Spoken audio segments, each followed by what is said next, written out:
Hello दोस्तों, नमस्कार। आपका स्वागत है आपके अपने चैनल हिंदी हब ऑफिशियल पर। तो आज जैसा कि आपको पता है, हम पढ़ रहे हैं लोभ और प्रीति, आचार्य शुक्ल का पहला भाग हमने इसका पढ़ लिया है, जिसकी वीडियो अपलोड है। यदि आपने वो नहीं पढ़ा है तो पहले दोस्तों उसे देखिए। भाग 1 से शुरुआत करके आप अगले भाग पर आना। तो अब तक जैसा कि निबंध में हमने देखा था दोस्तों, लोभ की सबसे पहले परिभाषा दी थी। लोभ क्या है और प्रीति क्या है। ठीक है, लोभ होता है कोई वस्तु है, अच्छी लग जाती है, सामान्य विशेष है। ठीक है, और जब हम उसको प्राप्ति की इच्छा करते हैं तब वो दोस्तों लोभ हो जाती है, और जब वो किसी विशेष व्यक्ति के प्रति होती है तब वो प्रेम या प्रीति कहलाती है। लोभ के प्रति दोस्तों इच्छा का होना है वो ज़रूरी है, और इच्छा को दोस्तों इन्होंने दो भागों में बांटा है। एक तो आपके क्या है, सानिध्य या प्राप्ति की इच्छा है। दूसरा है उसे दूर ना होने देने या नष्ट ना होने देने की इच्छा है। पहली जो इच्छा है उसके इन्होंने दो भाग किए हैं, प्राप्ति या सानिध्य की इच्छा। पहली जिसमें है कि भाई मैं ही मैं रहूं और किसी का संग ना रहे, और एक है मेरा इतना साथ रहे जैसा कि औरों का साथ रहता है। पहला भाग था कि मैं ही मैं रहूं, जिसे कि आपके क्या है, प्रतिषेधात्मक इच्छा कहते हैं, जैसी प्रेम में होता है। ठीक है, प्रेमी ये चाहता है कि प्रेमी पर केवल मेरा अधिकार रहे, औरों का अधिकार ना रहे, मैं जितना इसके समीप रहूं और कोई ना रहे। तो ये इनकी प्रतिषेधात्मक इच्छा इन्होंने कही थी। तो अब दोस्तों आगे पढ़ते हैं। यहाँ तक तो प्राप्ति की प्रतिषेधात्मक इच्छा वाले लोभ की बात हुई, जिसका प्राय विरोध होता है। मान लीजिए एक वस्तु है, हजारों उसके चाहने वाले हैं, तो क्या है दोस्तों, उसका तो विरोध होना निश्चित है।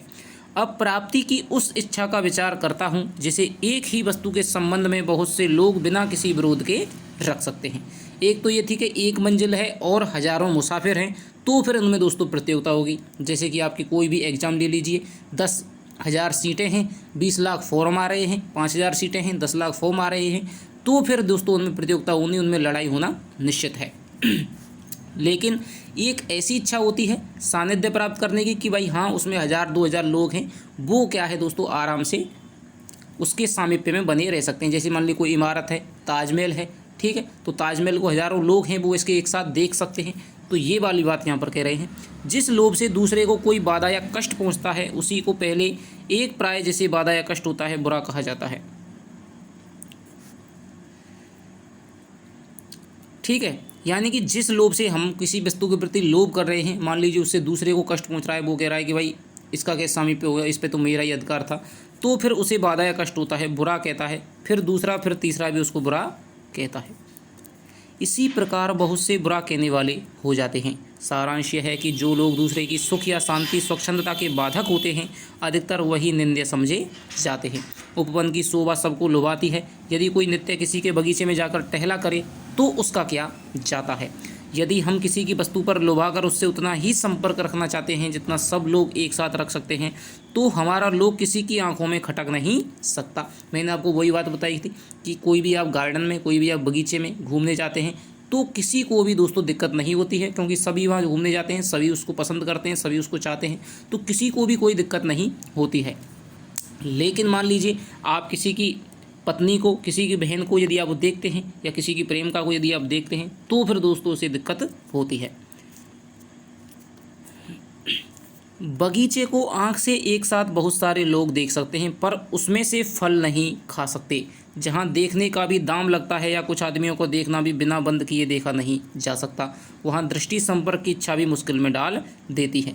लेकिन कई बार क्या है कि देखने का भी पैसा मिल जाता है। जैसे कि आप म्यूजियम देखने जाते हैं तो वहाँ पर आप देख भी नहीं सकते बिना पैसे के, आपको पैसा देना पड़ेगा। इसके अलावा जैसे कि आप कोई शो होता है, जादू का शो होता है, वहाँ पर भी आप पैसा देकर ही आप क्या है देखते हैं। पर जहाँ एक इच्छा दूसरे की इच्छा का बाधक ना होकर साधक होती है, वहाँ एक ही वस्तु पर लोभ रखने वाले बहुत से लोग बड़े सद्भाव के साथ में रहते हैं। लुटेरे या डाकू इसी प्रकार दलबद्ध होकर के काम करते हैं। क्या है दोस्तों, लुटेरा या डाकू किसी को लूटने जाएंगे तो उन्हें ये नहीं कि भाई मैं लूटूंगा, वो सबको साथ लेकर के एक साथ मिल करके लूटते हैं। तो वो एक दूसरे के सहयोगी होते हैं, ना कि एक दूसरे के विरोधी। यदि मान लीजिए कोई चीज़ है, आज किसी गांव में चोरी करनी है, यदि खुद चोर ही मान लीजिए उनमें द्वंद्व हो जाएगा तो फिर वो चोरी तो फिर कर देते रहे। तो इसीलिए वो सभी साथ होकर के, बुराई हो या अच्छाई हो दोस्तों, सभी साथ मिल कर के ही की जा सकती है। किसी को कोई स्थान बहुत प्रिय हो जाता है, वह हानि और कष्ट उठाकर भी वहाँ से नहीं जाना चाहता। हम कह सकते हैं कि उसे उस स्थान का पूरा लोभ है। जन्मभूमि का प्रेम, स्वदेश प्रेम यदि वास्तव में अंतःकरण का कोई भाव है तो स्थान के लोभ के अतिरिक्त और कुछ नहीं है। कई बार हम जानते हैं कि मान लीजिए आजकल क्या है, माता पिता हैं, आप साहब नौकरी लग गए हैं, बेटा साहब शहर में जाकर कहता है, बेटा कहता है कि पिताजी आप भी वहाँ चलिए, माताजी आप भी वहाँ चलिए। लेकिन क्या है, माता पिता उन्होंने पूरी ज़िंदगी है उसी गांव में गुजारी है, एक छोटे से गांव में, एक छोटे से घर में। वो उसको छोड़ करके दोस्तों जब तक मर नहीं जाएंगे तब तक के छोड़ करके नहीं जाएंगे। तो ये क्या है, केवल एक स्थान के प्रति आपके लोभ को दर्शाता है, चाहे वो देश का प्रेम हो, चाहे वो आपका जन्मभूमि का, चाहे वो आपके घर का प्रेम हो, गाँव का प्रेम हो, जिले का प्रेम हो। इस लोभ के लक्षणों से शून्य देश प्रेम कोरी बकवास या फैशन के लिए गढ़ा हुआ शब्द है। यदि किसी को अपने देश से प्रेम है तो उसे अपने देश के मनुष्य से भी, पशु से भी, पक्षी से भी, लता से भी, गुल्म से भी प्रेम, पेड़ से, पत्ते से, वन, पर्वत, नदी, निर्झर सबसे प्रेम होगा। सबको वह चावरी दृष्टि से देखेगा, सबको शुद्ध करके वह विदेश में आंसू बहाएगा। लेकिन क्या है, मान लीजिए कोई आदमी विदेश चला गया, उससे आप कहते हैं कि भाई आपको देश की याद है, हाँ जी मुझे तो देश प्रेम बहुत ज़्यादा है। तो दोस्तों उसे देश की याद नहीं आती है, बल्कि उसे उस स्थान की याद आती है जहाँ पर वो रहता था, जहाँ के लोगों से उसे संपर्क था, ठीक है, जहाँ के लोगों से उसे लोभ था, जिस स्थान से उसे लोभ था उसकी याद आती है। यदि देश की याद आती है दोस्तों तो हर चीज़ की याद आती, ठीक है। तो जो यह भी नहीं जानते कि कोयल किस चिड़िया का नाम है, जो यह भी नहीं सुनते कि चातक कहाँ चिल्लाता है, जो आँख भर यह भी नहीं देखते कि आम प्रणय सौरभपूर्ण मंजरियों से कैसे लदे हुए हैं, जो यह भी नहीं झांकते कि किसानों के झोंपड़े के भीतर क्या हो रहा है। वे यदि 10 बने ठने मित्रों के बीच प्रत्येक भारतवासी की औसत आमदनी का पता बताकर देश प्रेम का दावा करें तो उनसे पूछना चाहिए कि भाइयों बिना परिचय का यह प्रेम कैसा।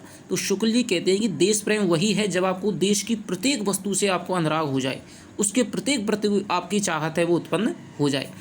तो जब तक आप देश के बारे में पूर्ण रूप से जानते नहीं हैं दोस्तों, तब तक आप देश प्रेम कहने के कि आपको देश प्रेम है ये कहने के आप अधिकारी नहीं हो सकते हैं।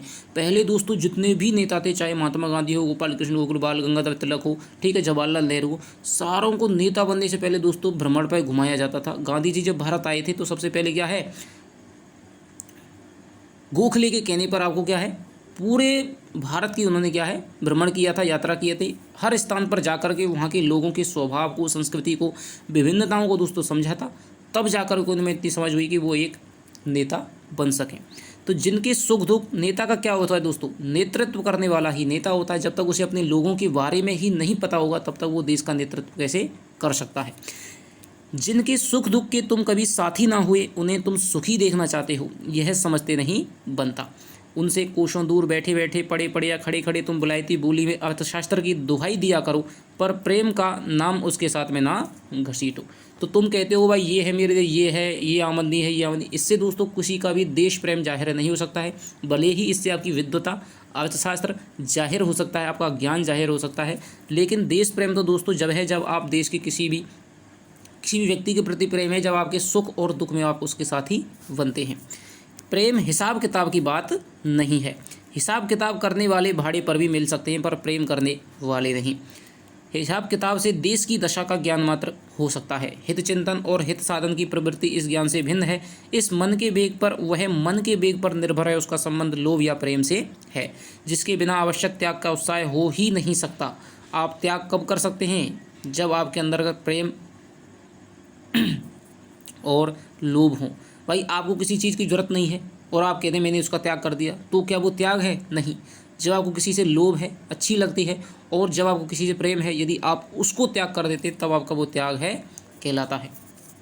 जिसे ब्रज की भूमि से प्रेम होगा तो वह इस प्रकार कहेगा। तो यहाँ पर रसखान का सवैया है दोस्तों, वो यहाँ पर ये कह रहे हैं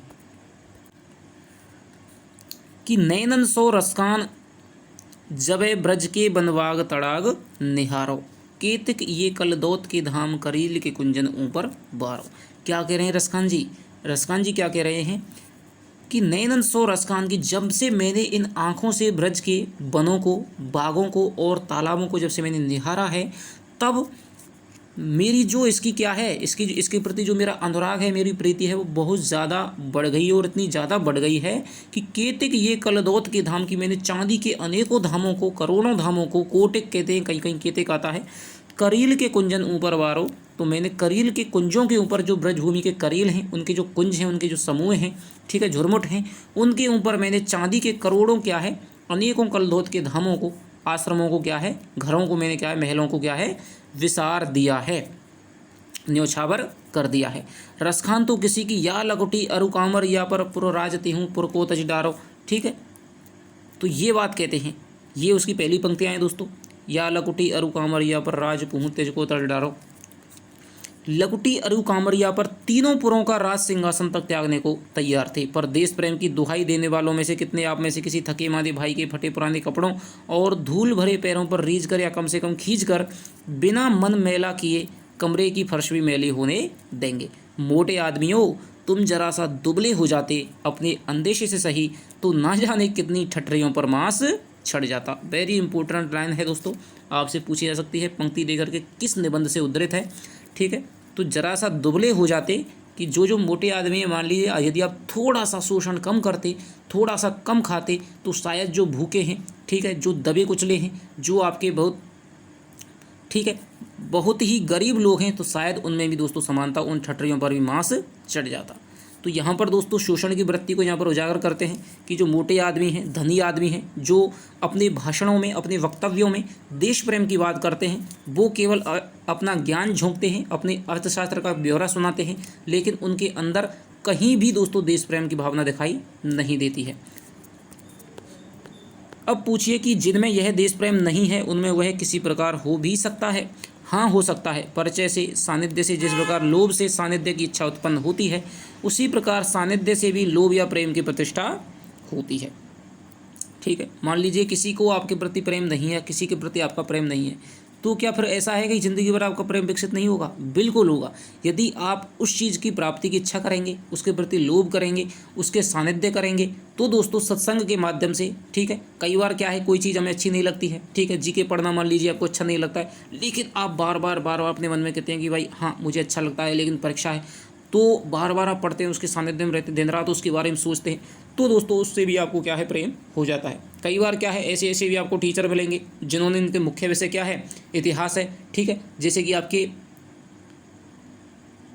धीर सिंह धावाई हैं, ठीक है, उनका क्या है, मुख्य विषय आपका क्या है, इतिहास है, लेकिन वो दोस्तों आज साइकोलॉजी के क्या हैं, सुपरस्टार हैं। तो बहुत बार क्या है, प्रेम विकसित भी किया जा सकता है। आपकी जन्मजात रुचि क्या होती है, ठीक है, हर आदमी हर किसी में नहीं हो सकता, लेकिन यदि आप प्रयास करें तो बहुत हद तक दोस्तों प्रेम सानिध्य से विकसित किया जा सकता है। जिनके बीच हम रहते हैं, जिन्हें हम बराबर आँखों से देखते हैं, जिनकी बातें हम बराबर सुनते रहते हैं, जिनका हमारा हर घड़ी का साथ हो जाता है, सारांश है कि जिनके सानिध्य में हमें अभ्यास पड़ जाता है, उनके प्रति लोभ या राग तो दोस्तों हो ही जाता है। कोई दोस्तों जानवर होता है ना, तो उसको भी अपने खूंटे से प्रेम हो जाता है, उसको भी वह जिस स्थान पर रहता है ना, उसको छोड़ करके जाना नहीं चाहता है। मान लीजिए आप किसी भैंस को, किसी कसाई को या व्यापारी को दोस्तों बेचते हैं, तो उसकी भी आंखों से आंसू आ जाते हैं। तो यही बात है, वो शुक्ल जी कह रहे हैं कि भाई जिस जगह पर आप रहेंगे, बार बार आप रहेंगे, तो उस स्थान से चाहे वो बुरी ही क्यों ना हो, उससे आपको प्रेम हो ही जाता है। आपका शादी हो गई, मान लीजिए आपको ऐसी पत्नी मिली जिसको देखते ही नहीं बनता है, ठीक है, लेकिन फिर भी दोस्तों क्या है, थोड़ा सा करने से, प्रयास करने से उसके क्या है रहा। मैं ऐसे बहुत से उदाहरण हैं मेरे पास, ऐसा हुआ था दोस्तों, ठीक है, तलाक वगैरह तक की नौबत आ गई थी, लेकिन फिर भी क्या है, बार बार रहे, बार बार, तो उससे भी क्या है दोस्तों फिर प्रेम और इतना गहरा होता है कि फिर आप सोच भी नहीं सकते, उसकी कल्पना भी किसी ने नहीं की होगी। तो सानिध्य में यदि आप किसी के में रहेंगे, तो आज यदि दोस्तों आपको हिंदी बुरी लगती है, निबंध पढ़ना बुरा लगता है, यदि आपको जीके है बुरी लगती है, कोई भी विषय आपको जिससे आपसे प्रेम नहीं है, लेकिन दोस्तों पढ़ाई ज़रूरी है क्योंकि पेपर में वो आएगी, तो उसके बार बार दोस्तों उसके क्या है, परिचय में रहिए, उसे पसंद करिए, अंदर से मन में भावना करिए मुझे ये पसंद है, इससे प्यार है, तो दोस्तों वो भी आपको क्या पसंद आने लग जाएगी।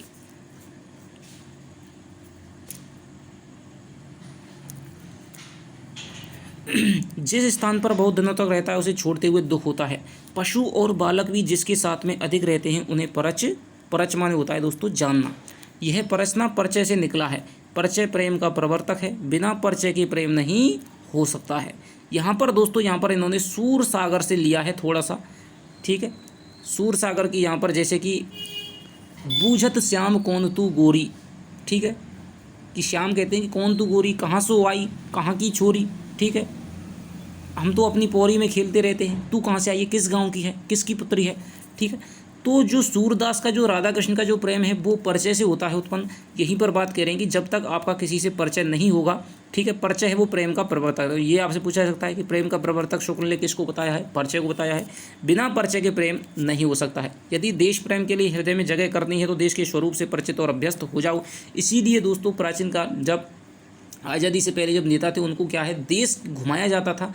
यदि देश जाएंगे, घूमेंगे, उसकी विशेषताओं से परिचित होंगे, तब उन्हें देश के प्रति एक अलग ही दोस्तों प्रेम उत्पन्न हो जाएगा। वरना आज के आप नेता देख लीजिए, ठीक है, उन्हें कोई मतलब नहीं है कौन क्या है, क्या कर रहा है। उन्हें तो अपनी केवल राजनीति से मतलब है, उसमें भी राजनीति में भी राजनीति करनी है, ठीक है, उसमें भी आपको व्यापार करना है। ठीक है, तो ये सारी बात है वो आपको शुक्ल जी बता रहे हैं।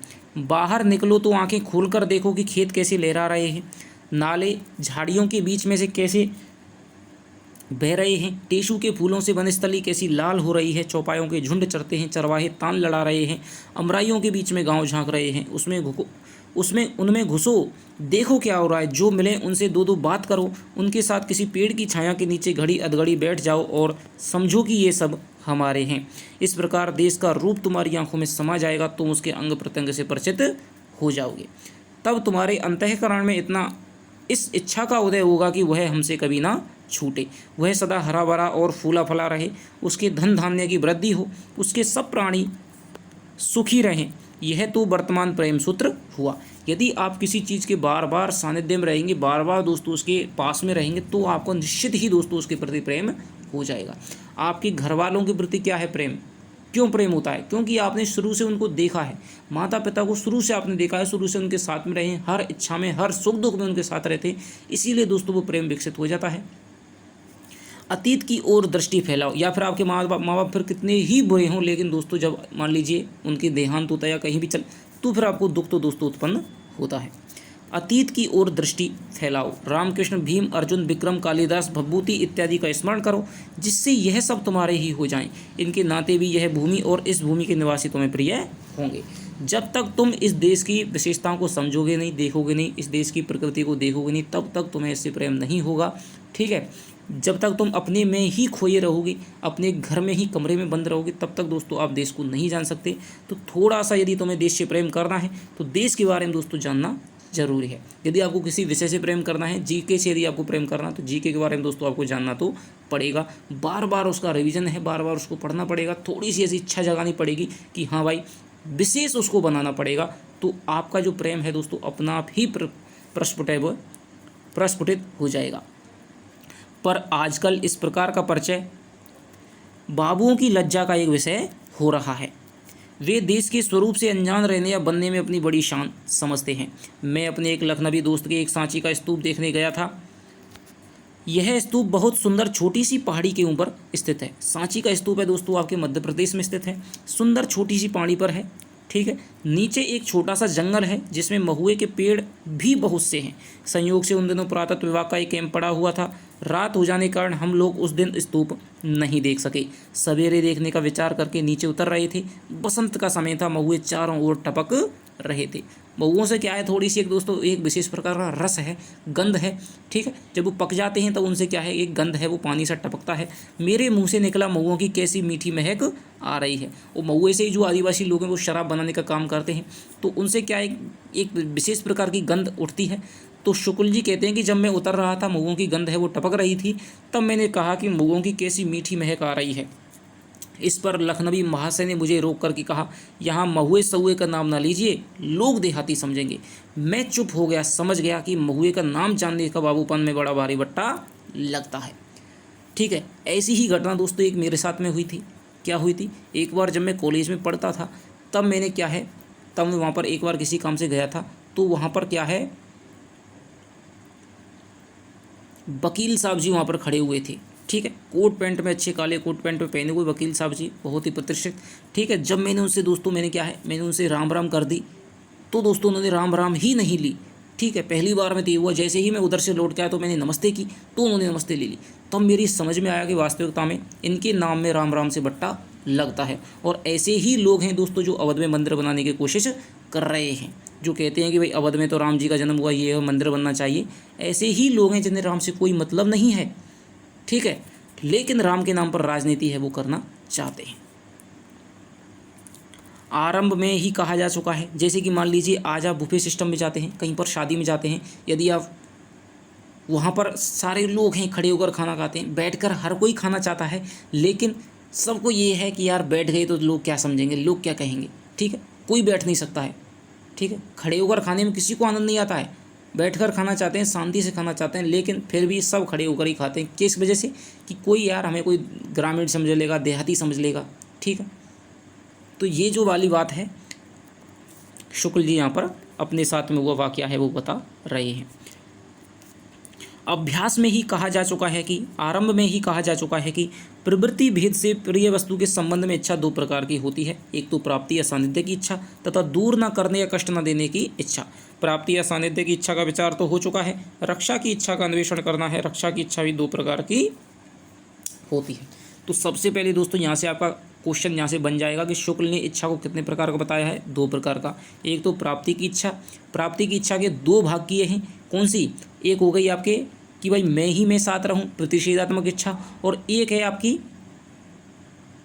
कि सारे लोग हैं वो साथ में रहें। मान लीजिए एक तो हो गई प्रेम के संबंध में कि प्रेमी है वो चाहता है कि मैं ही मैं इसके साथ में रहूं, और एक हो गई जैसे गार्डन है, ताजमहल है, उसके संबंध में सब लोग उसके सौंदर्य को देख सकें। तो ये तो हो गई आपकी प्राप्ति या सानिध्य की इच्छा। अब हो गई दोस्तों दूर ना करने देने की इच्छा, कि हम किसी चीज़ को चाहें और उसे अपने से हम दूर नहीं होने देना चाहें, उसको नष्ट ना होने दें। तो अब इसके बारे में बात कर रहे हैं। तो ये भी दोस्तों दो प्रकार की होती है। तो स्वायत्त की रक्षा अर्थात अपने अधिकार में रखने की इच्छा, कि भाई हम किसी चीज़ को केवल अपने अधिकार में रखना चाहते हैं, ठीक है। और स्वनिरपेक्ष रक्षा की इच्छा अर्थात केवल बने रहने देने की इच्छा, कि भाई कोई चीज़ है हमारी भली मत रहे लेकिन ये बनी रहे, हमारा लोभ उससे ये है कि ये बनी रहे, केवल बने रहने देने की इच्छा। और एक है कि भाई हाँ बनी तो रहे लेकिन ये मेरे अधिकार में रहे, मैं इसका मालिक रहूँ। तो देखिए क्या कह रहे हैं, स्वायत्त रखने की इच्छा प्राय अनन्य उपभोग और उपभोग की वासना से संबद्ध रखती है। क्या है? स्वायत्त रखने की इच्छा है वो प्राय अनन्य उपभोग, कि हम उसका उपभोग करना चाहते हैं, अपने अधिकार में रखना चाहते हैं, ठीक है। यहाँ पर कह रहे हैं स्वायत्त की इच्छा, ठीक है, अपने अधिकार में यदि मैं किसी चीज़ को रखना चाहूँगा, क्यों रखना चाहूँगा? क्योंकि मैं उसका उपभोग करना चाहूँगा।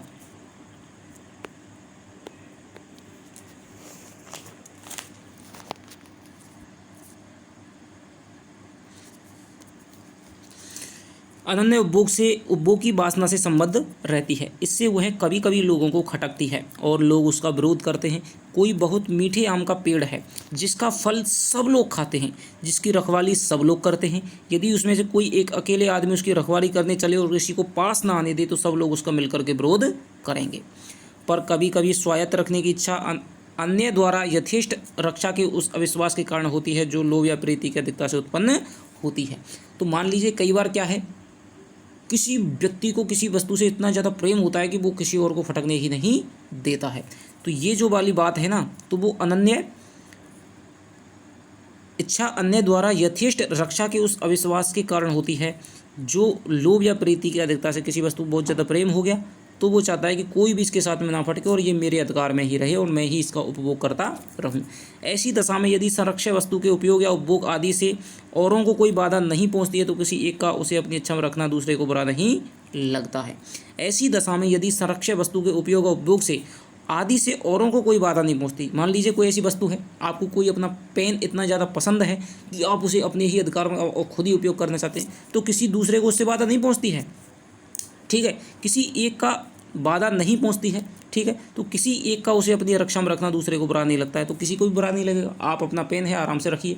लेकिन मान लीजिए कोई गार्डन है, ठीक है, या कोई ऐसी सार्वजनिक महत्व की वस्तु है, ठीक है, रास्ता है आपके घर के सामने, ठीक है, या कोई ऐसी चीज़ है, ठीक है, मान लीजिए कि सरकार ने आपके समरसेबल लगवा दी, बोर लगवा दी है, ठीक है, और आप क्या चाहते हैं, आपको इतना ज़्यादा है कि भाई मैं इसका उपयोग करूँ, कोई और नहीं करे, तो दोस्तों अन्य लोग जो उपयोग करते थे उनको क्या है, वो विरोध करेंगे। लेकिन यदि आपकी पर्सनल है, ठीक है, तो यदि आप चाहेंगे मैं विरोध करूँ तो कोई भी लोग विरोध नहीं करेगा। तो यही बात है यहाँ शुक्ल जी कह रहे हैं। यदि लोभ की वस्तु ऐसी है जिससे सबको सुख और आनंद है तो उस पर जितना ही अधिक ध्यान रहेगा रक्षा के भाव की एकता के कारण परस्पर मेल की उतनी ही प्रवृत्ति होगी। मान लीजिए आपका पेन है जिसका सबसे काम नहीं पड़ता है, या कोई सार्वजनिक महत्व की ऐसी वस्तु है जिसका सबसे काम नहीं पड़ता है, ठीक है, तो कोई उसका ज़्यादा विरोध नहीं करेगा। लेकिन ऐसी वस्तु जिसका सब काम में लेते हैं, ठीक है, रोज़ पानी दोस्तों भरा जाता है उस सबमर्सिबल से, और यदि आप उसे चाहें कि भाई मैं ही इसे अधिकार में रख लूँ, तो फिर दोस्तों सारे लोग हैं वो विरोध, एकता के कारण विरोध करेंगे। मान लीजिए एक आध होता तो वो चुप मान जाता, ठीक है। यदि 10 आदमियों में से सबकी यह इच्छा है कि कोई मंदिर बना रहे, गिरने पड़ने ना पाए अथवा अधिक उन्नत और सुसज्जित हो, तो यह सम्मिलित इच्छा एक के सूत्र होगी। मिलकर कोई कार्य करने से उसका साधन अधिक या सुगम होता है, यह बतलाना पर उपदेश कुशल नीतिज्ञों का काम है, ठीक है। जो दूसरों को उपदेश देते रहते हैं वो कहते हैं कि भाई, वही क्या करते हैं, ऐसे काम बताते हैं कि भाई तुम ज़्यादा लोग एक साथ रहो तो काम है वो, उसका साधन है वो अधिक सुगम हो जाएगा। मेरे विचार का विषय नहीं है। शुक्ल जी कहते हैं कि ऐसी बातों को कहना ये तो दुनिया भर से क्या है, उपदेश देने वाले सदा से ही कहते जा रहे हैं कि भाई आप साथ में रह करके एकता में संगठन में शक्ति होती है, ऐसा काम करो वो काम करो। तो ये मेरे विचार का विषय नहीं है, ये तो आप सब जानते ही हैं। जो दूसरों को उपदेश देते हैं उनका ही काम है। मेरा विचार तो यहाँ पर ऐसी बातें बताना है जिनका कोई भी नहीं उपदेश नहीं दे पाता है, जो मेरे विचार की वस्तु हैं। मेरा उद्देश्य तो मनुष्य की स्वाभाविक प्रवृत्तियों की छानबीन है जो निश्चयात्मक वृत्ति से भिन्न है। यानी जो मनुष्य के भाव हैं, मनोविकार हैं, उनकी छानबीन करना ही मेरा उद्देश्य है, ठीक है। इसलिए इन्होंने भाव या मनोविकार निबंधों में दोस्तों सबसे पहले इन्होंने लेखन किया था और उसमें उचित स्थान के भी यहाँ पर प्रतिष्ठित हुए थे। मुझे तो यह कहना है कि इन अवस्थाओं में मेल की प्रवृत्ति होती है। अब मेल से क्या क्या लाभ होते हैं यह तो ना जाने कितने झगड़ालू बताते हैं और ना जाने कितने लोग झगड़ालू सुन करके झगड़ा करते हैं। लोभ का सबसे प्रशस्त रूप वह है जो रक्षा मात्र की इच्छा का प्रवर्तक होता है, जो मन में ही वासना उत्पन्न करता है कोई चीज़ बनी रहे, चाहे वह हमारे किसी उपयोग में ना आए या फिर ना आए। इस लोभ में दोष का लेश उसी अवस्था में आ सकता है जबकि वह वस्तु ऐसी हो जिससे किसी को कोई बाधा या हानि पहुंचती हो। क्या कह रहे हैं कि लोभ का जो सबसे प्रशस्त रूप है, सबसे जो प्रशंसनीय रूप है, वो कौन सा है? वो ये है कि हम कोई चीज़ है वो बने रहना देना चाहते हैं हमारे, चाहे वो काम की है या फिर काम की नहीं है। मान लीजिए बहुत ऐसे लोग हैं, या मान लीजिए मैं हूँ, मान लीजिए जैसे ताजमहल है, ठीक है, गांव का कोई ऐसा प्राचीन मंदिर है जो पुरातत्व का है, हमारे कोई काम नहीं आ रहा है दोस्तों, ठीक है। बहुत से ऐसे काम होंगे जहाँ पर पुरातत्व का है, ठीक है, जिनका इतिहास रहा है, तो उनमें बहुत सारे ऐसे मंदिर होंगे, ऐसी चीज़ होंगी, ठीक है, जो पुरातत्व महत्व की होंगी। तो मैं क्या चाहता हूँ, मान लीजिए मुझे इससे प्रेम है, मुझे पुरातत्व में रुचि है, तो मेरे भले ही वो निजी काम में कोई काम नहीं आ रहा है दोस्तों, ठीक है, पुराना खंडर है, क्या काम आएगा, लेकिन मैं क्या चाहता हूँ कि ये भाई क्या है, बनी रहे, ठीक है। और इस अवस्था में दोष कब आ सकता है? मान लीजिए हम ऐसी चीज़ की बनी रहने की आशा कर रहे हैं जिससे किसी को क्या है, नुकसान हो सकता है। कोई ऐसी चीज़ है मान लीजिए, ठीक है, जंगल है, ठीक है, वहाँ पर मान लीजिए कोई शेर है, ठीक है, तो मुझे तो मान लीजिए शेरों से प्रेम है, मैं शेरों को बचाने वाला हूँ, ठीक है, मैं चाहता हूँ कि भाई शेरों की संख्या कम नहीं हो जाए, लेकिन उससे क्या है, आशंका है, ठीक है, और मैं फिर भी उसको उसी स्थान पर क्या रखना चाहता हूँ, खुले में घूमते हुए देखना चाहता हूँ। तो फिर ये दोस्तों इस अवस्था में क्या है, उसमें दोष उत्पन्न हो जाएगा। कोई सुंदर कृष्णसार मृग नित्य आकर खेती की हानि किया करता है, ठीक है, कोई सुंदर कृष्णसार यानी काला मृग है, वो नित्य आकर खेती की हानि किया करता है। उसके सौंदर्य पर मुग्ध होकर उसकी रक्षा चाहने वाला यदि बराबर उसकी रक्षा में प्रवृत्त रहेगा, उससे उसको कोई फायदा नहीं है, लेकिन फिर भी उस पर पसंद आ गया और वो चाहता है कि भाई ये मृग है वो, इसको कोई भी दिक्कत ना हो, लेकिन उसकी रक्षा में प्रवृत्त रहेगा तो बहुत सौ को उससे अनबन हो सकती है। वह लोभ धन्य है जिससे किसी के लोभ का विरोध नहीं, और लोभ की जो वस्तु अपने सब लोभियों को एक दूसरे का लोभी बनाए रहती है वह भी परम पूज्य है। क्या कह रहे हैं कि वह लोभ धन्य है जिससे किसी के लोभ का विरोध नहीं है। यानी कि मान लीजिए मैं ताजमहल को सुरक्षित रखना चाहता हूँ, किसी पुरातत्व महत्व की वस्तु को, तो जिससे किसी को लोभ नहीं है, जिससे किसी के लोभ का विरोध नहीं होता है, और लोभ की जो वस्तु अपने सब लोभियों को एक दूसरे का लोभी बनाए रखती है वह भी परम पूज्य है। ताजमहल को दोस्तों सब मान लीजिए पसंद करते हैं, सभी उसे बनाए रखना चाहते हैं कि भाई ताजमहल है वो बना रहे, ठीक है। तो दोस्तों ऐसी चीज़ें हैं वो आपके पुरातत्व महत्व की दृष्टि से, ठीक है, बहुत ज़्यादा ही आपकी प्रसिद्ध हो जाती हैं, और तभी तो आपके पता है, ठीक है, यूनेस्को है इनको विरासत सूची में डाल देता है। तो ये दोस्तों परम पूज्य मानी जाती हैं।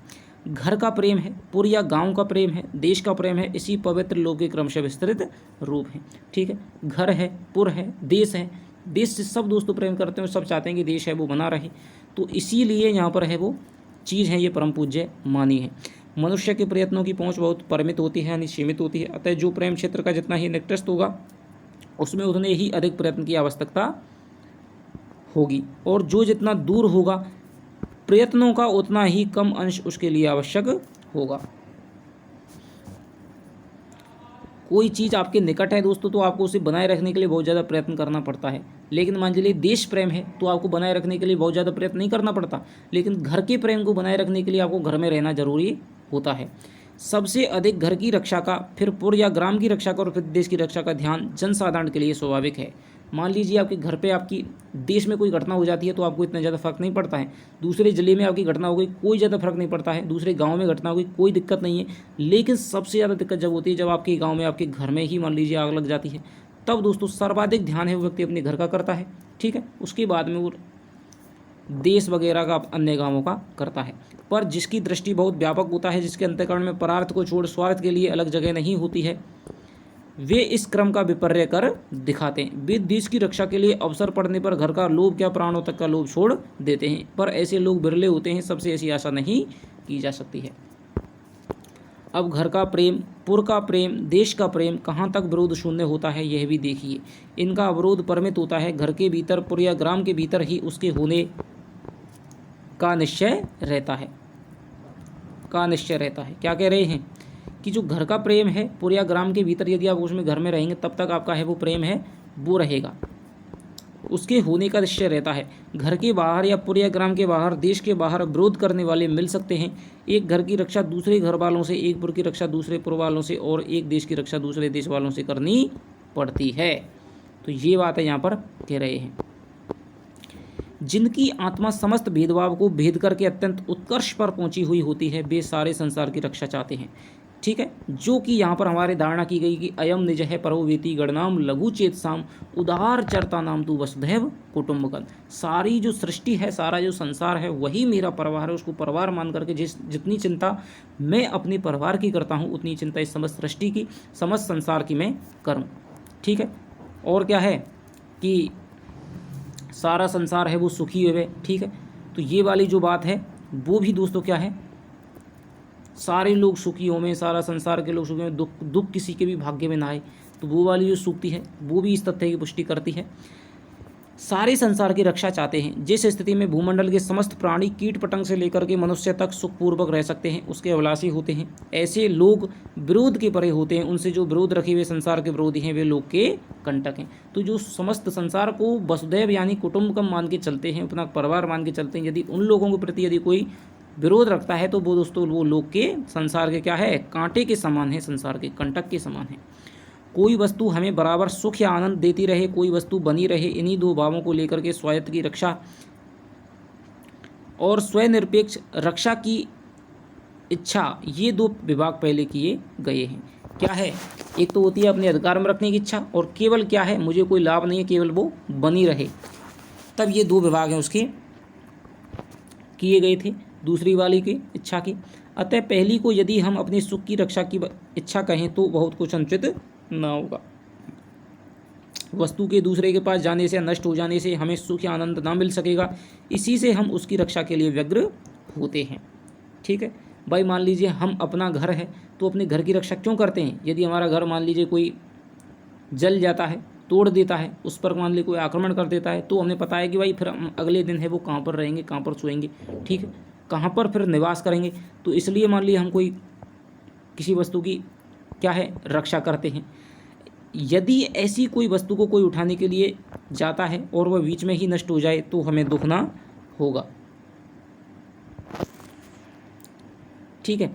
इसी से हम क्या है उसकी रक्षा के लिए व्यग्र होते हैं। यदि ऐसी वस्तु को कोई उठाने के लिए जाता हो और वो बीच में ही नष्ट हो जाए तो हमें दुख ना होगा, क्योंकि जब चीज़ हमारे हाथ से निकल गई तो हमें सुख या आनंद नहीं दे सकती है। और मान लीजिए कोई घर है हमारा, ठीक है, हमने लोन लिया और मान लीजिए उसकी कुर्की हो गई, उसको मान लीजिए बैंक वालों ने उसके जब्त कर लिया, उसकी ठीक है नीलामी कर दी गई। अब वो घर है दोस्तों क्या है, नष्ट हो, बर्बाद हो, तहस नहस हो, तो हमारे ऊपर कोई भी प्रभाव नहीं पड़ता है, भाई वो हमारी तो रही नहीं। तो ये जो प्रेम है दोस्तों, ये जो लोभ है वो केवल क्या अपने सुख की शांति के लिए है कि भाई हमारा सुख है वो भंग नहीं हो जाए, हमारा आनंद है वो कष्ट में नहीं पड़ जाए, तब वह चाहे या चाहे नष्ट हो। यदि ले जाने के प्रति हमें क्रोध होगा या ईर्ष्या होगी तब हम प्रसन्न होंगे। कि पहले तो मान लीजिए घर की नीलामी हो रही थी, तब क्या है वो हमें दुख हो रहा था, लेकिन मान लीजिए नीलामी के बाद में वो घर है दूसरे के हाथ में गया और तभी मान लीजिए दोस्तों उस पर क्या है भूकंप आ गया और वो घर क्या है तहस नहस हो गया, तो फिर हम क्या है प्रसन्न होंगे। क्या कहेंगे कि हमारी नहीं थी तो तुम्हारी भी नहीं रही। जहाँ वस्तु रक्षा की इच्छा होगी वहाँ वह बात नहीं होगी। लेकिन मान लीजिए कोई ऐसी वस्तु है जिसे हमें कोई लाभ नहीं उससे, लेकिन फिर भी हम उसकी क्या है रक्षा करना चाहेंगे, तो फिर दोस्तों चाहे वो नष्ट होगी तब भी हमें दुख होगा।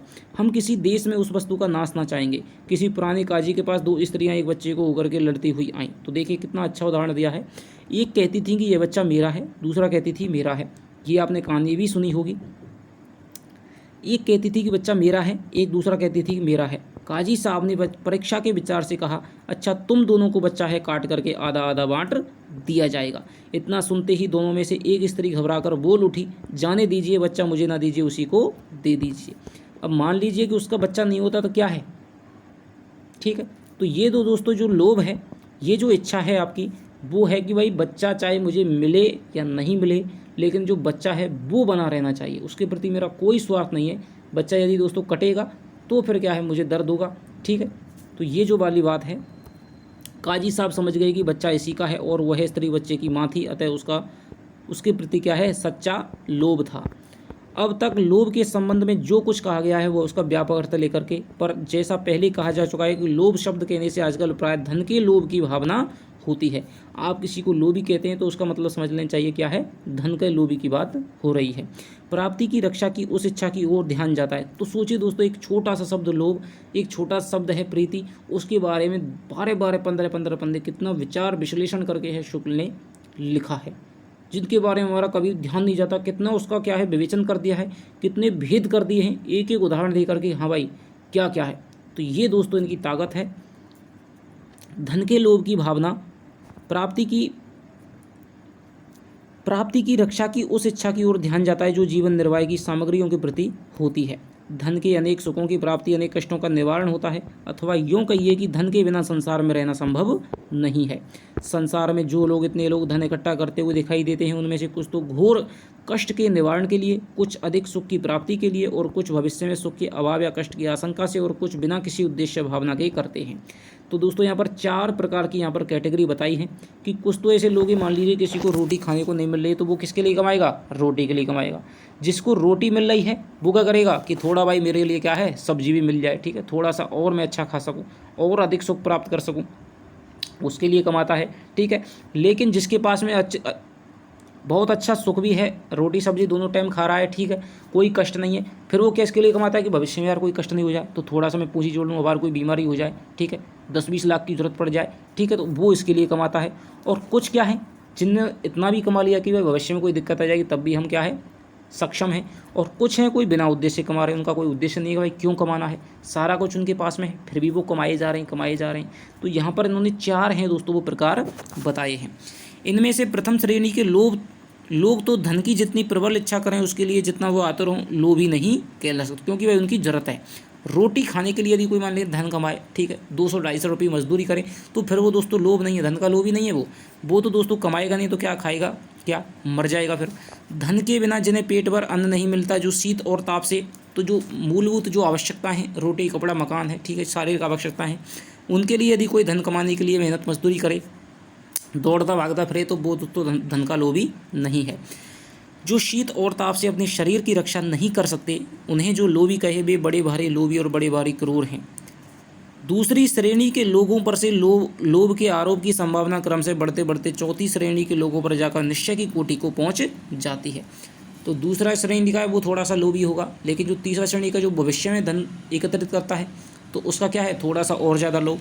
और जो चौथे हैं जिनको बिना उद्देश्य के धन कमा रहे हैं, वो दोस्तों निश्चय कोटि में, हाँ भाई ये बड़े धन के लोभी हैं, ठीक है। तो उनको क्या है लालच पड़ गया है कि वो धन कमाना चाहते हैं, उनको कोई भी उसका उपयोग नहीं है। कष्ट निवारण की इच्छा, अधिक सुख प्राप्ति की इच्छा, सुख भाव या कष्ट की आशंका, ये तीनों धन और उसकी प्राप्ति की इच्छा के बीच ओट या व्यवधान के रूप में रहती हैं। जहाँ इन तीनों में से कोई पर्दा नहीं रहता वहाँ शुद्ध धन लोभी की जघन्य मूर्ति साक्षात दिखाई पड़ती है। तो बहुत सारे लोग जिनका कोई भी जरूरत नहीं है फिर भी वो धन कमाने के पीछे भाग रहे हैं, तो वो दोस्तों शुक्ल जी उन्हें क्या है, शुद्ध लोभी की संज्ञा देते हैं।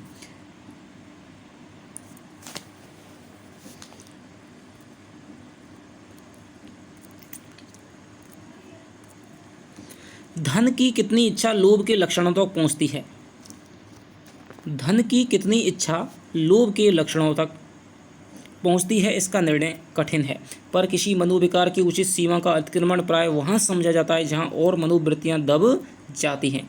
मान लीजिए कि आपके अंतर्गत क्रोध है वो इतना हावी हो जाता है कि दया, प्रेम, परोपकार, ईमानदारी सारी की सारी चीज़ें हैं आप नकार देते हैं, तो समझ लीजिए उस मनोविकार का आपका अतिक्रमण कर लिया है, पराकाष्ठा पर पहुँच गया है, या उनके लिए बहुत कम स्थान रह जाता है। और मनोवेगों के आधिक्य से लोभ के आधिक्य में विशेषता यह होती है कि लोग स्वविषयान्वेषी होने के कारण अपनी स्थिति और वृद्धि का आधार आप खड़ा करते रहते हैं, जिससे असंतोष की प्रतिष्ठा के साथ साथ ही और वृत्तियों के लिए स्थायी अनवकाश हो जाता है। और मनोविकारों में यह बात नहीं होती है। लोग क्या कह रहे हैं कि और जो मनोविकार हैं, लोभ क्रोध की मान लीजिए अधिकता है तो कोई इतनी बात नहीं है, लेकिन यदि लोभ की अधिकता हो जाएगी तो जो लोग हैं वो स्वविषयान्वेषी होने के कारण अपने विषयों की क्या है, खोज करने के कारण अपनी स्थिति और वृद्धि का आधार है वो आप खड़ा करते रहते हैं। आज इसका लोभ, कल दूसरे का लोभ, फिर तीसरे का। तो ये है जिससे असंतोष की प्रतिष्ठा, जिससे क्या है असंतोष मिलता है, क्योंकि सारी चीज़ें मनुष्य को मिल नहीं सकती हैं, और साथ ही साथ वृत्तियों के लिए भी स्थायी अनवकाश हो जाता है। तो फिर ज़िंदगी में दोस्तों जो एक बार 99 के फेर में पड़ गया, जो लालच के फेर में पड़ गया, जो धन के कमाने के फेर में पड़ गया, तो फिर उसे ना तो रिश्तों की परवाह है ना किसी की परवाह है, वो कुछ भी नहीं कर सकता है दोस्तों। उसके अंदर परोपकार, दया कुछ भी नहीं, उसे तो केवल पैसा कमाना है। लालच का इतना है, उसे लालच हो गया है। और मनोविकारों में यह बात नहीं होती है। क्रोध को ही लीजिए, क्रोध कुछ बातों पर आता है और बातों को ढूंढने में प्रवृत्त नहीं होता है। क्रोधी स्वभाव का मनुष्य ऐसी बातों पर चिढ़ जाता है जिससे और लोग नहीं चिढ़ते, पर वह सदा इस फेर में नहीं पड़ा हुआ कि कोई बात चिढ़ाने को मिले। तो ये बात है दोस्तों। लेकिन जो लोभी व्यक्ति है वो सदा 24 घंटा इस बात में रहेगा कि भाई कहीं से पैसा मिले, कोई ना कोई जैसी चीज़ मिले। क्रोध में आग बबूला होने वाले तुरंत करुणा से, आदर और लज्जा से पानी पानी होते हुए भी देखे जाते हैं। क्रोध आदि में अन्य वृत्तियों का जो बोध होता है वह प्राय क्षणिक होता है, पर लोभ द्वारा स्थायी हो जाता है। यदि आपको लोभ की लत लग गई तो फिर आप सारे दिन, सारी जिंदगी है उसी के पीछे भागते रहते हैं। बात यह है कि लोभ का प्रथम अवयव सुखात्मक होने के कारण लोभी को विषय की ओर बराबर प्रवृत्त करता है। भाई क्रोध में तो आपको कोई भी सुख नहीं मिलता है, क्रोध में तो आपको दुख ही मिलता है। क्रोध में आप किसी को झापड़ मार देते हैं मान लीजिए, ठीक है, तो फिर आपको अफसोस ही होगा। लेकिन लोभ करते हैं आप, ठीक है, आपने पैसे का लोभ किया कि आज तो भाई मैं 500 की बजाय 1000 कमा लूँ, तो आपने 1000 कमा लिए। फिर आपको लगता है कि आज मैं भाई 1000 की जगह 2000 तो फिर आप उसकी तरफ बढ़ते ही चले जाते हैं। धन का लोभी धन पाकर लोभ से निवृत्त नहीं हो पाता। इसीलिए कहते हैं दोस्तों लालच है वो बुरी बला है। या तो भले बुरे का सब विचार छोड़ दे, रक्षा में तत्पर दिखाई देता है, या फिर अधिक प्राप्ति में। या तो भले बुरे का क्या है, नाते रिश्तेदारी, आजकल आपने देखा होगा, अपने रिश्तेदारों में देख लीजिएगा, ठीक है, जो कुछ कमाने लग जाते हैं तो क्या है, एक बार मान लीजिए नौकरी लग गई तो फिर किसी को क्या है, ना कोई रिश्तेदार है, ना कोई क्या है पड़ोसी है, ना कोई गांव वाला है, सारे के सारे भूल करके केवल क्या है पैसे के पीछे ही दौड़ते रहते हैं। आजकल ये है पैसे वाला युग चल गया है। रक्षा में तत्पर दिखाई देता है या अधिक की प्राप्ति में। इस प्रकार लोभ से अन्य मुख्य वृत्तियों का जो स्तंभन होता है, यानी जो विकास है वो रुक जाता है, वह स्वभावांतर्गत हो जाता है। यानी उसका क्या है, कुछ दिनों के बाद में ये इसकी स्थिति है वो क्या है, उसका स्वभाव बन जाती है। अस्तु स्थूल रूप से उद्धत लोभ के 2 उग्र लक्षण कहे जाते हैं। तो ऐसा जो लोभ होता है उसके 2 लक्षण क्या है, असंतोष। एक तो उसको असंतोष है, कभी भी संतोष की प्राप्ति नहीं होगी। इसी में दोस्तों एक धोआ आता है कि है धन, गज धन, बाजी धन और रतन धन खान, और जब आवे संतोष धन, सब धन धूरी समान। तो जिसको दोस्तों हाथी की, घोड़ा की, ठीक है, रत्नों की खान का पीछे लोभ लग गया है तो उसको क्या है, फिर संतोष नहीं मिल सकता है। लेकिन जिसको संतोष आ गया तो उसके लिए सब धन है वो क्या है, शून्य के बराबर हो जाता है, ठीक है, धूर के समान हो जाता है। अन्य वृत्तियों का दमन। तो 2 हैं लोभ के दोस्तों, 2 लक्षण दिखाई देते हैं। एक तो आपको क्या है, कभी भी संतोष नहीं मिलता है, ठीक है, आप धन कमाने के चक्कर में पड़ गए, लोभ लग गया आपको, ठीक है, आपको नई से नई शराब पीने का लोभ लग गया, ठीक है, तो फिर क्या है, आपको संतोष कभी भी मिल नहीं सकता है। और अन्य वृत्तियों का, इसीलिए दोस्तों जो बड़े हैं वो कहते जाते हैं कि भाई संतोष में ही क्या है, सुख है, ठीक है। तो यही है अन्य वृत्तियों का दमन है। तो और जो आपकी अन्य वृत्तियां, मान लीजिए आप में प्रेम का उद्भव हो सकता था, करुणा आप में आ सकती थी, तो उनका भी दोस्तों क्या है, दमन हो जाता है। उसे केवल एक ही वृत्ति दिखाई देती है अपने साथ में, लोभ। लोभ चाहे जिस वस्तु का हो, जब बहुत बढ़ जाता है तब उस वस्तु की प्राप्ति सानिध्य उपभोग से वह जी नहीं भरता है। मनुष्य चाहता है कि वह बार बार मिले, बराबर मिलता रहे। किसी को पैसे का लोभ होता है, किसी को प्रशंसा का लोभ होता है, किसी को गाड़ियों का लोभ होता है, तो भरता चला जाता है चीज़ों को, उसे कभी भी उससे संतुष्टि प्राप्त नहीं होती है। धन का लोभ जब रोग हो जाता है, चित्त में घर कर लेता है, तब प्राप्ति होने पर भी और प्राप्ति की इच्छा बराबर जगी रहती है। जिनके पास, दोस्तों बता रहा हूँ मैं, जिनके पास, अब देखिए बंगाल में ऐसा घटनाक्रम हुआ है, क्या हुआ है कि भाई 25-25 करोड़ रुपए हैं वो निकल रहे हैं घरों से, फ्लैटों से, ठीक है। अब मान लीजिए कोई व्यक्ति है वो करोड़ों का मालिक है, फिर भी बताइए 2-2 हज़ार रुपये घूस लेता है। ऐसे बहुत सारे दोस्तों RAS हैं, IAS हैं, जिनके पास में लाखों करोड़ों की संपत्ति है, ठीक है, जिनकी 2-2 ढाई लाख जिनकी है दोस्तों सैलरी है, ठीक है, सारे के सारे जिनके खर्चे सरकार उठा रही है, मंत्री हैं, सारे के सारे, जिनको कुछ ज़रूरत ही नहीं है पैसे की, लेकिन फिर भी वो दोस्तों 2-2 लाख, 1-1 लाख, 50-50 हज़ार, 10-10 हज़ार, 20-20 हज़ार के प्रति अपनी नाक रगड़ते फिरते हैं। तो ये क्या है दोस्तों, उन्हें पूछिए भाई आप क्या करोगे, क्या कुछ नहीं करेंगे, पर पैसा जरूर चाहिए। तो ये क्या है, एक लोभ हो जाता है, रोग बन जाता है दोस्तों, जो पता ही नहीं पड़ता है कि हम इसका करना क्या चाहते हैं, हम कर क्यों रहे हैं, घूस ले क्यों रहे हैं, ठीक है। जिससे मनुष्य सदा आतुर और प्राप्ति के आनंद से विमुख होता है। क्यों करते हैं वो, इसलिए ये करते हैं, उनको पैसा लेने में, जब पैसा आता है तो उनको लेने में क्या है दोस्तों, केवल सुख मिलता है, ठीक है। उनके पास इतना पैसा है, भाई आप इच्छा तो बताओ, आप होटल में रहना चाहते हैं, क्या खाना चाहते हैं, कौन सी गाड़ी में चलना चाहते हैं, सब कुछ है उनके पास में, लेकिन फिर भी मान लीजिए पैसा लेना चाहते हैं। तो ये दोस्तों क्या है, उन्हें पैसा देख करके केवल क्या है, आनंद मिलता है, उनके लोभ की तृप्ति होती है। जितना नहीं है उतने के पीछे जितना है उतने से प्रसन्न होने का उन्हें कभी अवसर नहीं मिलता है। उसका सारा अंतःकरण सदा अभाव में रहता है कि जितना ज़्यादा अधिक पाते हैं दोस्तों उतना ही असंतोष की एक वृत्ति है कि जितना ज़्यादा आप पाएंगे उतना ही और ज़्यादा असंतोष है वो, और ज़्यादा लालच है वो बढ़ता जाएगा। उसके लिए जो है उसके लिए जो है वह भी नहीं है, ठीक है। उसे जो अपने पास में है, करोड़ों लाखों हैं, उसे वो नहीं देखते हैं, बल्कि जो नहीं है ना वही देखता है, उसके प्रति ही वो सदा क्या तत्पर रहता है। असंतोष, अभाव, कल्पना। तो दोस्तों इच्छा तो करिए, लेकिन किसी भी वस्तु के प्रति, कोई भी चीज़ हो, चाहे नौकरी हो, खुशी के प्रति हो दोस्तों, लोभ मत रखिए, चाहे वो पैसा हो, चाहे वो प्रशंसा हो, ठीक है, इच्छा होनी चाहिए। असंतोष अभाव कल्पना से उत्पन्न दुख है, ठीक है, अभाव कल्पना से उत्पन्न दुख है। असंतोष क्या है, जब किसी का अभाव हो जाता है तो उससे जो दुख उत्पन्न होता है वही दोस्तों असंतोष है। और यदि हम किसी वस्तु की प्राप्ति कर लेते हैं उसके बाद में जो सुख उत्पन्न होता है वही आपका संतोष है। अतः जिस किसी में यह अभाव कल्पना स्वाभाविक हो जाती है, सुख से उसका नाता सब दिनों के लिए छूट जाता है। ना किसी को देखकर वह प्रसन्न होता है और ना उसे देख करके कोई प्रसन्न होता है। इसी से संतोष सात्विक जीवन का एक अंग बतलाया गया है। भक्तवर तुलसी जी संतोष वृत्ति की वांछा इस प्रकार करते हैं, कब हूँ को हों यही रहनी रहूँगो, कि कोई भी है जा, कभी भी हो जा, मैं यहीं पर रहना है, मुझे यहीं पर मैं रहना हूँ। यथा लाभ संतोष सदा काऊ सो कछुना चाहूँगा, कि यथा लाभ संतोष सदा काऊ से कछुना चाहूँगा, कि मुझे तो क्या है, संतोष है, मैं किसी से कोई भी लाभ की वस्तु है कभी भी नहीं चाहूँगा। और यही बात उन्होंने, तुलसीदास ने क्या कही है कि धूत कहो, अवधूत कहो, रजपूत कहो, जोला कहो, काहू की बेटी सो बेटा न ब्याह, काहू की जाति बिगाड़ न सो, तुलसी सर नाम गुलाम है राम को, और रात जाके रुचे सो कहे कछु वो, और मांगे के खावो मसीत के सोवो, लेवे को एक ना देवे को दू। तो जो इस प्रकार दोस्तों स्थित प्रज्ञ हो गया, ठीक है, ना तो जिसे दुख में दुख सताता है, ना जिसे प्रशंसा प्रभाव डालती है, ना ही उस पर दुख प्रभाव डालता है, ना ही उस पर सुख प्रभाव डालता है, तो उसके लिए दोस्तों लोभ है दोस्तों वो नगण्य हो जाता है। उसके लिए चाहे कोई धन रख दे, ठीक है, चाहे उसके लिए कोई मत रखे, 2 रोटियों में भी संतोष है, ठीक है।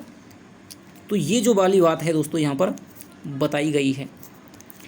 पर जिस स्थिति से कोई कष्ट या कठिनता हो उसे असंतुष्ट रहना गृहस्थ का धर्म है। मान लीजिए कि आपको रोटी नहीं मिल रही है, ठीक है, आप दिक्कत हो रही है आपको, तो फिर आप असंतुष्ट रहते हैं, तब तो आपका धर्म है, ठीक है। क्योंकि ऐसे असंतोष से जिस प्रयत्न की प्रेरणा होती है वह एक अच्छे फल के निमित्त होता है। ऐसे असंतोष का अभाव आलस्य सूचक होता है, ठीक है। आज आप पढ़े नहीं, मान लीजिए, अब शुक्ल जी ये नहीं कह रहे हैं कि भाई आप संतोष के चक्कर में आप ये हो, भाई हमें तो नौकरी मिल जाए, कोई दिक्कत, नौकरी मिले या मत मिले हम तो संतुष्ट हैं, ये नहीं कह रहे हैं। क्या कह रहे हैं कि आज आप नहीं पढ़े और आपके भीतर है क्या हो गया, असंतोष हो गया, संतोष दुख है आपके, और पढ़े नहीं, तो तो ये जो आपका असंतोष है वो आपका आलस्य सूचक है। ये वो असंतोष नहीं है जो कि लोभ धन के चक्कर में पड़ने पर आता है, कि आप धन के प्रति पड़ गए, धन आपको नहीं मिल रहा है फिर भी आपके अंदर असंतोष है, सब कुछ पा लिया फिर भी आपके अंदर क्या है, अभाव का दुख है, असंतोष है। तो ये तो क्या है, आलस्य सूचक है। आज आप नहीं पढ़े फिर आपको असंतोष जो हो रहा है वो केवल क्या है, आपने आलस्य किया दिन में, आपने पढ़े नहीं, तो फिर ऐसा असंतोष है। ऐसा असंतोष तो दोस्तों होना चाहिए और इसको मिटाने के लिए फिर आपको कर्म करना चाहिए। पर प्राप्ति की इच्छा की जो इच्छा व्यसन के रूप में होती है उसका निरसन ही ठीक है। लेकिन आपको प्राप्त हो रहा है, मान लीजिए फिर भी आप 10 घंटा पढ़ लिए, 12 घंटा पढ़ लिए, फिर भी आपको संतोष हो रहा है, आप फिर 15 घंटा पढ़ लिए फिर भी आपको संतोष हो रहा है, तो ये जो असंतोष है ये फिर आपका बुरा है दोस्तों। ठीक है, तो आपको इतना लोभी भी पढ़ने के प्रति नहीं होना, कोई भी वस्तु हो, ठीक है, उसका एक अति पे नहीं जाना चाहिए। वो धन का जो लोभ मानसिक व्याधि या व्यसन के रूप में होता है उसका प्रभाव अंतःकरण की शेष वृत्तियों पर यह होता है कि वे अनभ्यास से कुंठित हो जाती हैं। मान लीजिए कि आपको समय समय पर करुणा ना मिले, प्रेम की भावना आपके अंदर उत्पन्न ना हो, ठीक है, क्रोध आपके अंदर उत्पन्न ना हो, तो वो क्या है, उनका अभ्यास नहीं हो पाता है दोस्तों, तो वो कुंठित हो जाती हैं। आपका मान लीजिए माइंड ऐसा ही है, यदि आप उसको बार बार अभ्यास नहीं करते हैं तो वो भी दोस्तों कुंठित हो जाता है। ठीक है, आपका शरीर है, यदि आप उससे थोड़ा व्यायाम है, कसरत नहीं करते हैं, टहल चाल नहीं करते हैं, तो वो भी दोस्तों आपका क्या है, आलस्य में आ जाता है। तो जो लोग मान अपमान की भावों को, करुणा और दया के भावों को, न्याय अन्याय के भाव को, यहाँ तक कि अपने कष्ट निवारण या सुख भोग की इच्छा तक को दबा दे, वह मनुष्यता कहाँ तक रहने देगा। कई क्या है, ऐसे लोग भी मिल जाते हैं जिनको क्या है, अपनी बीमारी हो जाती है उसको भी नहीं दिखाते हैं, ठीक है, सुख तक नहीं भोग पाते हैं दोस्तों, इतने धन के पीछे इतने बावड़े हो जाते हैं, ठीक है, कि वो अपना उसको धन का सुख भोग भी नहीं कर पाते हैं। ठीक है, तो वो पता नहीं किसके लिए धन कमाते हैं, ठीक है, बिल्कुल घिसट घिसट करके धन है वो जोड़ते रहते हैं। ऐसे बहुत से आदमियों को जानता हूँ दोस्तों जो मतलब करोड़ों के मालिक हैं और फिर भी क्या है, साइकिल पर घूमते। साइकिल पर घूमना बुरा नहीं है, लेकिन उनकी इच्छा क्या है यार, पेट्रोल, ठीक है, जहाँ पर नहीं जाना है वहाँ पर भी वो साइकिल से जा रहे हैं। साइकिल से जाना अच्छा है, लेकिन उनके अंदर क्या है, वो लोभ की प्रवृत्ति स्थित हो गई है। जो अनाथ विधवा का सर्वस्व हरण करने के लिए कुर्क अमीन लेकर चढ़ाई करते हैं, जो अभिमानी धनिकों की दुत्कार सुनकर त्योरी पर बल नहीं आने देते हैं, जो मिट्टी में रुपया गाड़कर ना आप खाते हो ना ही दूसरों को खाने देते हैं, परिजनों का कष्ट क्रंदन सुनकर भी रुपये गिनने में लगे रहते हैं, वे अधमरे होकर जीते हैं।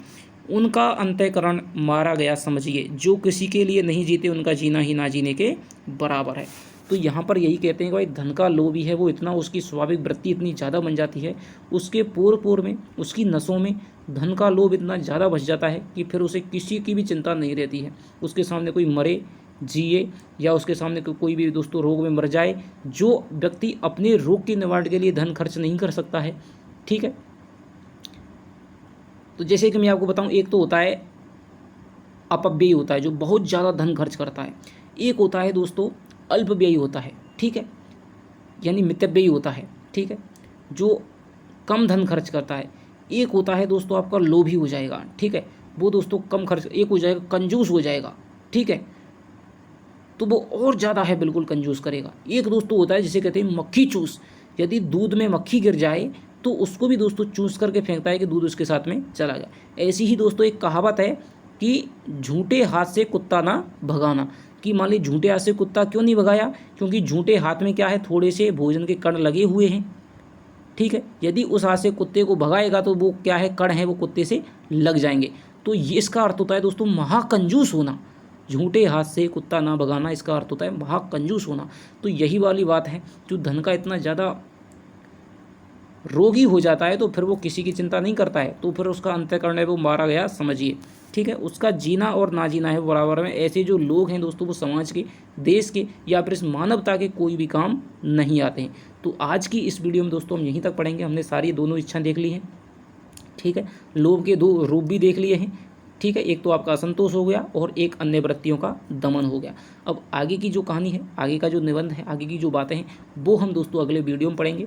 यदि आपने अभी तक हिंदी हब ऑफिशियल के टेलीग्राम ग्रुप को ज्वाइन नहीं किया है तो फिर आप ज्वाइन कर लीजिए, और यदि आप हिंदी हब चैनल पे नए हैं तो दोस्तों सब्सक्राइब कर लीजिए। तो चलिए आपसे मिलता हूँ नेक्स्ट वीडियो में, तब तक के लिए दोस्तों आपके लिए धन्यवाद। जय हिंद, जय भारत।